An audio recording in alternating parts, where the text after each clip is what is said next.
कुमार शर्मा राजनीति विज्ञान विषय के साथ सरस्वती ग्रुप ऑफ कॉलेजेस के इस YouTube चैनल में आप सभी का स्वागत है। दोस्तों, BA प्रथम वर्ष में नई शिक्षा नीति के तहत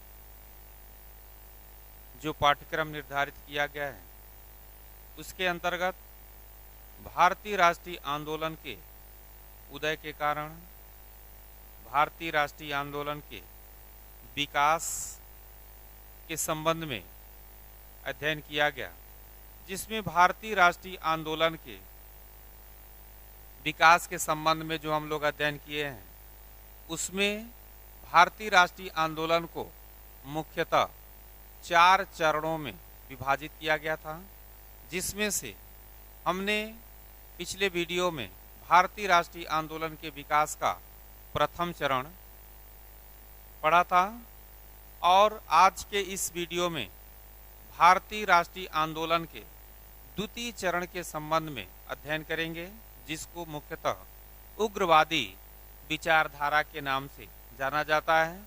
भारतीय राष्ट्रीय आंदोलन के प्रथम चरण उदारवादी युग के नाम से जाना जाता है तथा द्वितीय चरण को उग्रवादी विचारधारा के नाम से जाना जाता है। यह 1906 से लेकर के 1918 तक का समय माना जाता है। द्वितीय चरण 1906 से लेकर के 1918 तक। इसमें मुख्यतः उग्रवादी विचारधारा का उदय होता है, क्योंकि इसके पहले की जो विचारधारा थी उदारवादी विचारधारा, उस उदारवादी विचारधारा के द्वारा जो भी नीतियां अपनाई गईं या फिर उस उदारवादी चरण का जो उपलब्धि रहा, यह उग्रवादी विचारधारा के जो भी व्यक्ति मानने वाले थे उनको अच्छा नहीं लगा, क्योंकि अंग्रेजों के द्वारा उदारवादियों की नीतियों को माना नहीं जाता था। उनके नीतियों को कोई विशेष महत्व नहीं दिया जाता था और इस प्रकार से उग्रवादी विचारधारा का उदय भारतीय राष्ट्रीय आंदोलन के द्वितीय चरण के रूप में होता है। तो इस तरह से हम लोग इस क्लास में देखते हैं कि उग्रवादी विचारधारा के उदय के प्रमुख कारण क्या क्या थे, जिसमें से सबसे पहला कारण है लॉर्ड कर्जन का दमनकारी नीति। लॉर्ड कर्जन अपने समय में अनेक प्रकार के दमनकारी नीतियों को अपनाया हुआ था और इस वजह से भारत की जो जनता है वह नाराज थी और लॉर्ड कर्जन की दमनकारी नीति के वजह से उग्रवादी विचारधारा का शुरुआत होता है और भारत के अंदर असंतोष का वातावरण भी व्याप्त था, क्योंकि लॉर्ड कर्जन किसी भी तरह से भारतीयों के हित में काम करना पसंद नहीं करता था। यह अपने कार्यकाल के दौरान अनेक भारत विरोधी विधेयक भी पारित किया था। बंगाल का विभाजन फूट डालो और राज करो की नीति के तहत किया गया था, जिससे पूरे भारत में विद्रोह की लहर विद्यमान थी। इसके बाद से अगला जो प्रमुख कारण है उग्रवाद का, वह है अकाल का प्रभाव। अर्थात भारत के अंदर अकाल की स्थिति बनी हुई थी और इस अकाल के दौरान अंग्रेजों के द्वारा भारतीयों से कर वसूलने का काम किया जा रहा था। भारत के लोग भोजन के अभाव में बिल्कुल परेशान थे उनको किसी भी प्रकार की सहायता नहीं प्राप्त थी। अगर कोई भी व्यक्ति दोनों जून का भोजन करता था तो वह अपने आप को बहुत ही सौभाग्यशाली समझता था।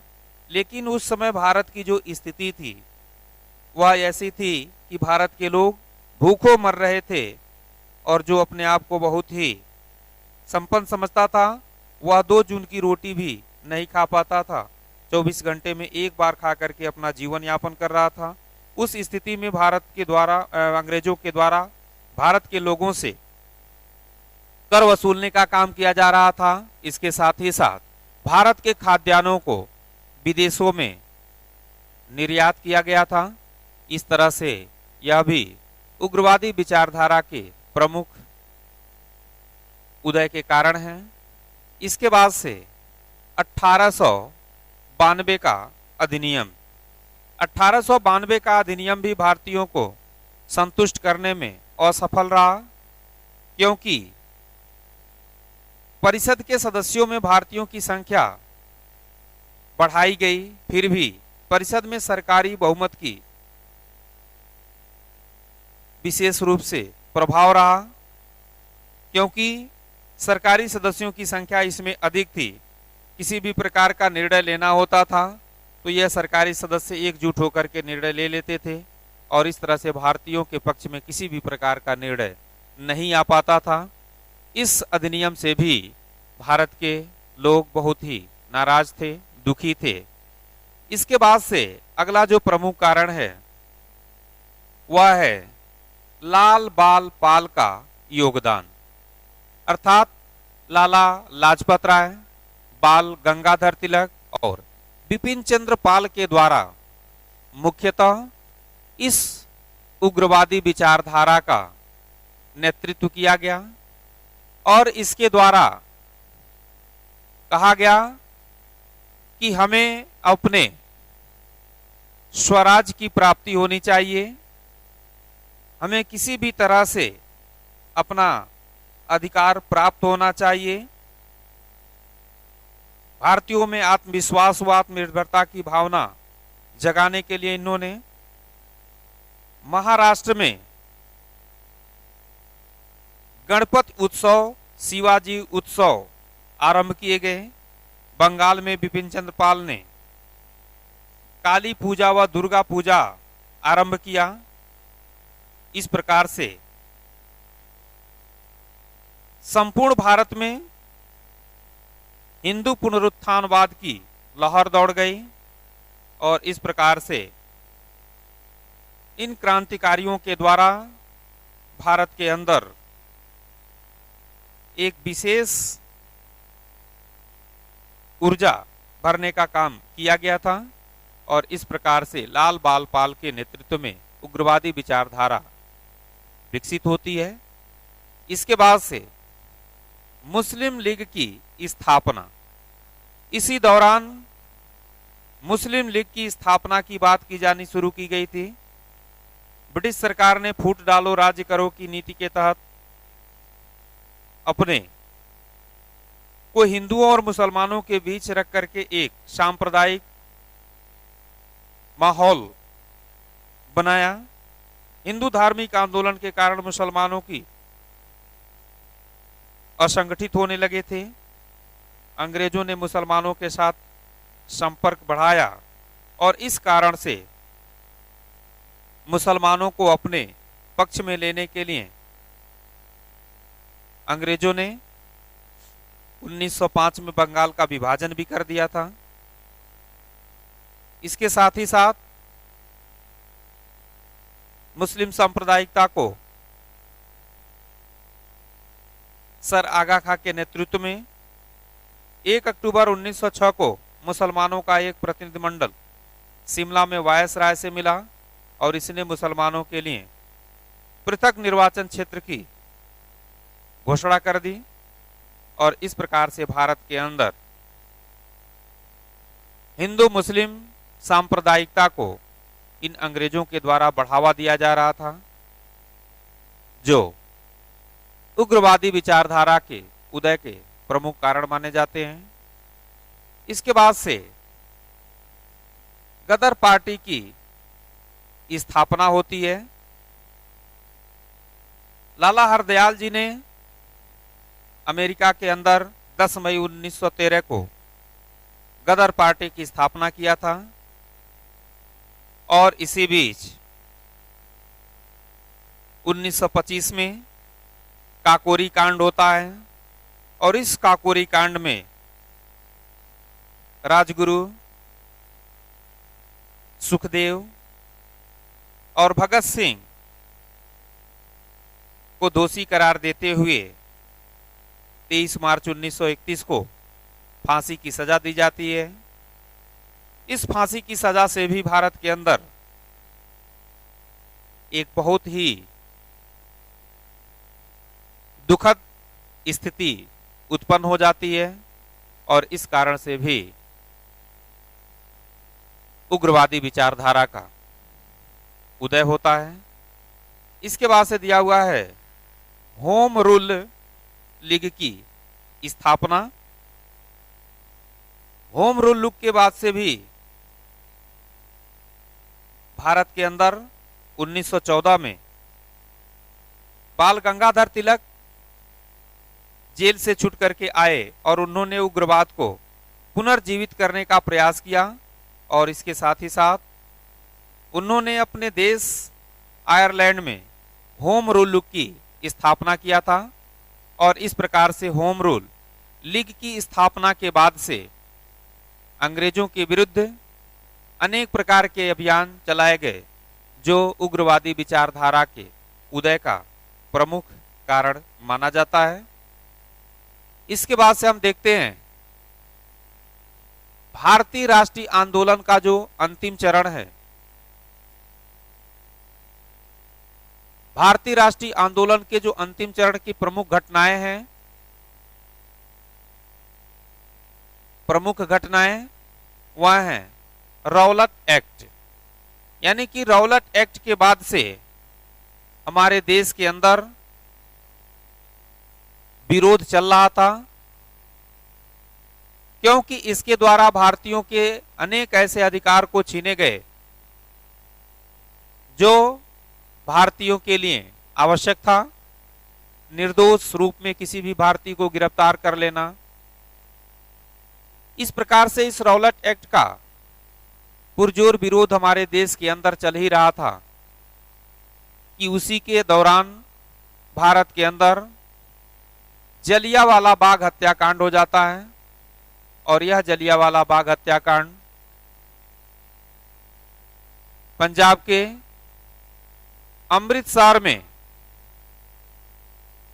घटित हुआ था, जिसमें जनरल डायर ने अपने सिपाहियों के साथ जलियांवाला बाग में जनसभा कर रहे भारतीयों को घेर लिया और चूंकि जलियांवाले बाग में बाहर निकलने का जो रास्ता है बिल्कुल सकरा रास्ता था और उसने अपने साथियों को गोली चलाने का आदेश दे देता है और जितने भी व्यक्ति वहां मौजूद होते हैं उन सभी को उनके साथियों ने गोली से भून दिया और एक बहुत ही हृदय विदारक घटना जलियांवाला बाग हत्याकांड होता है, जिससे पूरे भारत में बहुत ही निराशा उत्पन्न होती है, बहुत ही दुख का वातावरण उत्पन्न होता है, क्योंकि उसमें निर्दोष लोग मारे गए थे।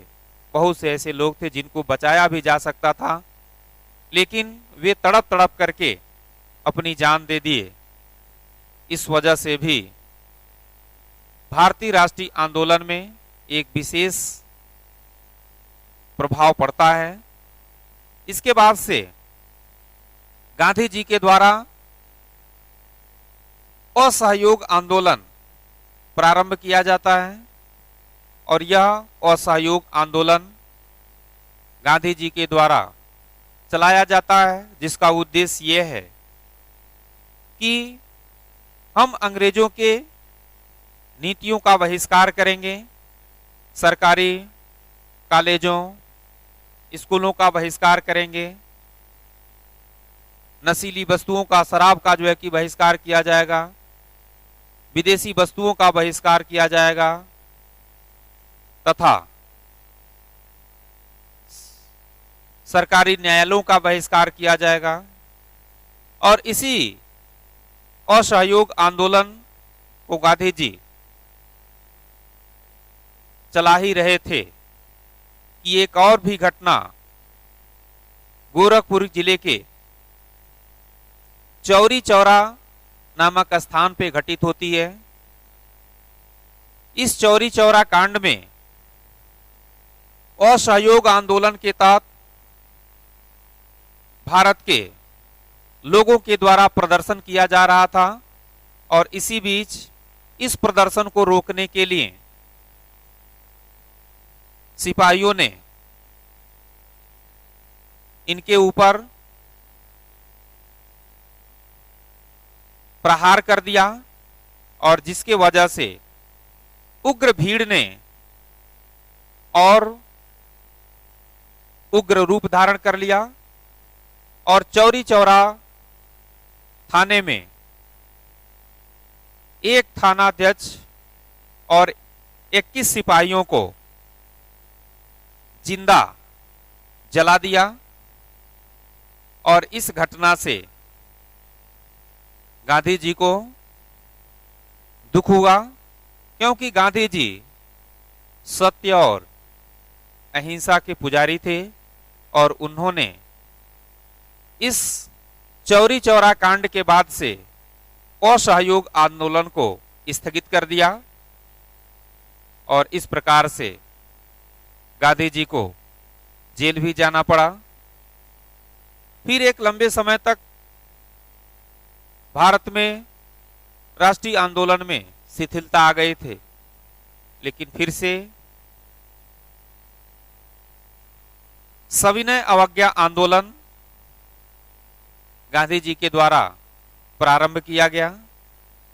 जैसा कि नाम है सविनय अवज्ञा आंदोलन, अर्थात विनय पूर्वक आज्ञा का अवहेलना करना, आज्ञा को न मानना। सविनय अवज्ञा आंदोलन दांडी मार्च से शुरू होता है और गांधी जी ने समुद्र तक पहुंच करके, दांडी तक पहुंच करके और अपने हाथों से नमक बना करके नमक कर को तोड़ा था, नमक कानून को तोड़ा था। तो इस प्रकार से सविनय अवज्ञा आंदोलन प्रारंभ होता है। इसके बाद से अगला जो आंदोलन है, अगला जो घटना है वह है भारत छोड़ो आंदोलन। भारत छोड़ो आंदोलन के तहत संपूर्ण भारत में आंदोलन किया जाता है, जिसमें अंग्रेजों को भारत से जाने की बात कही जाती है। इसके बाद से अगला जो प्रमुख घटना है वह है कैबिनेट मिशन, अर्थात ब्रिटेन के अंदर मजदूर दल की सरकार बनती है और नए प्रधानमंत्री एटली बनते हैं क्लीमेंसो के जगह, और उनके द्वारा अपने संसद में यह निर्णय लिया जाता है 1946 में कि भारत को स्वतंत्रता प्रदान किया जाए। इस प्रकार से उन्होंने एक कैबिनेट मिशन की स्थापना किया और वह कैबिनेट मिशन भारत आकर के भारतीयों को संविधान बनाने की बात कही। इसके बाद से अगली जो घटना है वह है भारतीय स्वतंत्रता अधिनियम 1947 और 1947 में भारत स्वतंत्रता अधिनियम 1947 आता है और जिसके तहत भारत को स्वतंत्र कर दिया जाता है। और इस तरह से 15 अगस्त सन 1947 को हमारा देश आजाद होता है और इसके बाद से हमारे संविधान बनाए गए और संविधान को बनाने के बाद से 26 जनवरी 1950 को लागू किया गया। इस प्रकार से भारतीय राष्ट्रीय आंदोलन के विकास का ये क्रम रहा जिसको हम लोगों ने पढ़ा। शेष हम लोग अगले अध्याय क्लास में अध्ययन करेंगे। तब तक के लिए आप सभी लोगों को बहुत बहुत धन्यवाद।